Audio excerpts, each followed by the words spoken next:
नमस्कार दोस्तों, एक बार आप सभी लोगों का फिर से स्वागत है राम एकेडमी के इस यूट्यूब चैनल पर। आज की जो हमारी खबर है वो है स्टारलिंक की एंट्री। क्या है स्टारलिंक?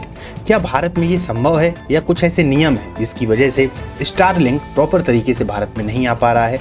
चलिए इस खबर पर हम ध्यान देते हैं। स्टारलिंक भारत में इंटरनेट की नई क्रांति। स्टारलिंक क्या है? स्टारलिंक एक सैटेलाइट आधारित इंटरनेट सेवा है। इसे स्पेस एक्स कंपनी चला रही है, जिसके मालिक हैं एलोन मस्क। इसका उद्देश्य है दुनिया के हर कोने तक तेज इंटरनेट पहुंचाना। स्टारलिंक कैसे काम करता है? पृथ्वी की निचली कक्षा में हजारों छोटे छोटे सैटेलाइट तैनात किए गए हैं।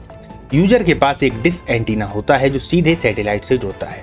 अभी हम जिस इंटरनेट का उपयोग करते हैं ये कैसे काम करता है?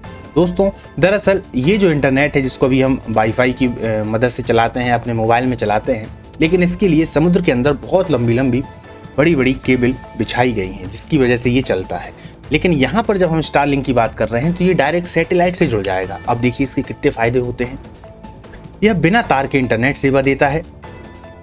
स्टारलिंक की शुरुआत कहाँ से हुई? स्टारलिंक को स्पेस एक्स ने 2015 में शुरू किया। पहला सैटेलाइट 2019 में लॉन्च हुआ। 2024 तक 5000 प्लस सैटेलाइट पृथ्वी की कक्षा में सक्रिय हैं। स्टारलिंक का मुख्य उद्देश्य ग्रामीण और दूर दराज क्षेत्रों में इंटरनेट लाना। देखिए, यदि हम भारत की बात करें तो भारत में लगभग में 68% जो जनता है वो गांव में निवास करती है और उनके पास तक में इंटरनेट की सही स्पीड नहीं पहुंच पा रही है। यदि ये संभव हो जाता है तो आप देखिए जिस तरीके से शहर में स्पीड है वैसे ही गांव में आ जाएगी, तो निश्चित तौर पर एक अलग ही क्रांति होगी स्टारलिंक के आ जाने के बाद इंटरनेट के क्षेत्र में। भारत में युद्ध या आपदा की स्थिति में कनेक्टिविटी देना, ग्लोबल डिजिटल गैप को खत्म करना।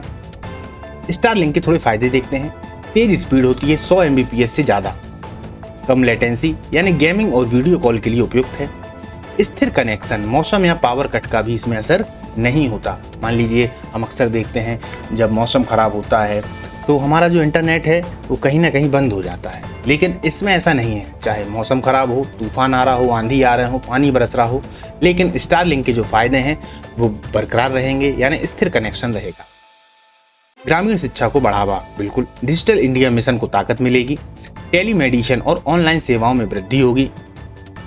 वहीं भारत में स्टारलिंक क्यों नहीं आ पा रहा है, इसकी चर्चा करते हैं। भारत सरकार से जरूरी अनुमति नहीं मिली। नियम और नीतियों पर सहमति नहीं बनी। सुरक्षा और डेटा गोपनीयता को लेकर चिंताएं हैं। कौन सी धारा स्टारलिंक को रोक रही है? भारत में ट्राई और DOT यानी डॉट के नियम लागू होते हैं।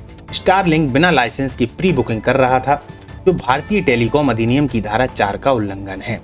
दोस्तों, यदि हम नियम की बात करें तो नियम बनते हैं कहीं ना कहीं किसी काम को अच्छे से करने के लिए, लेकिन जब कभी ये नियम बहुत ज़्यादा जटिल हो जाते हैं तो वो जिस काम के लिए बने हैं वो काम भी नहीं हो पाता है। कुछ ऐसा ही स्टारलिंक के साथ भी है।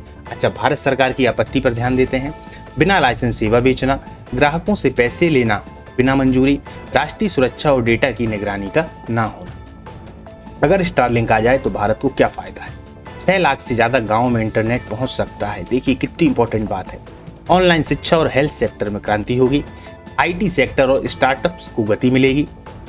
ग्रामीण भारत में असर, किसान ऑनलाइन मौसम, मंडी और बीज की जानकारी ले सकेंगे। बच्चे ऑनलाइन क्लासेस कर सकेंगे। गांव वाले डिजिटल बैंकिंग और सरकारी योजनाओं की पहुंच, जो अभी तक गांव वाले परेशान रहते हैं वो चीज़ें तुरंत उनके पास तक पहुंच जाएंगी और वो अपने काम को बिना लेट किए हुए कर सकते हैं। अभी उन्हें अपने काम को करने के लिए कहीं ना कहीं शहर पर निर्भर रहना पड़ता है इसी इंटरनेट की वजह से। अन्य देशों में Starlink, America, Canada, UK, Germany, Australia आदि में ये सेवा चालू है। युद्धग्रस्त यूक्रेन में स्टारलिंक ने इंटरनेट सेवा जारी कर रखी है।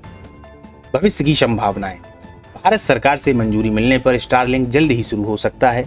प्रतिस्पर्धा में जियो सैटेलाइट और OneWeb भी भारत में आने को तैयार हैं।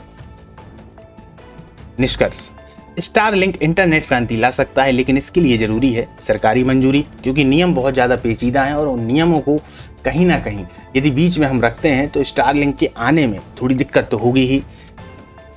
डेटा सुरक्षा के नियम, पारदर्शी संचालन प्रणाली, अगर ऐसा हुआ तो भारत में डिजिटल विकास को नई ऊंचाई मिलेगी। तो दोस्तों, आज का ये निष्कर्ष था।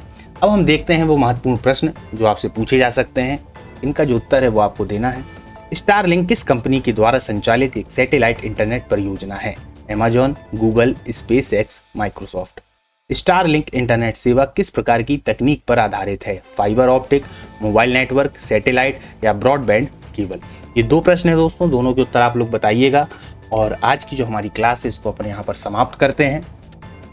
मिलते हैं अगली क्लास में किसी अलग न्यूज़ के साथ में। नमस्कार, जय हिंद।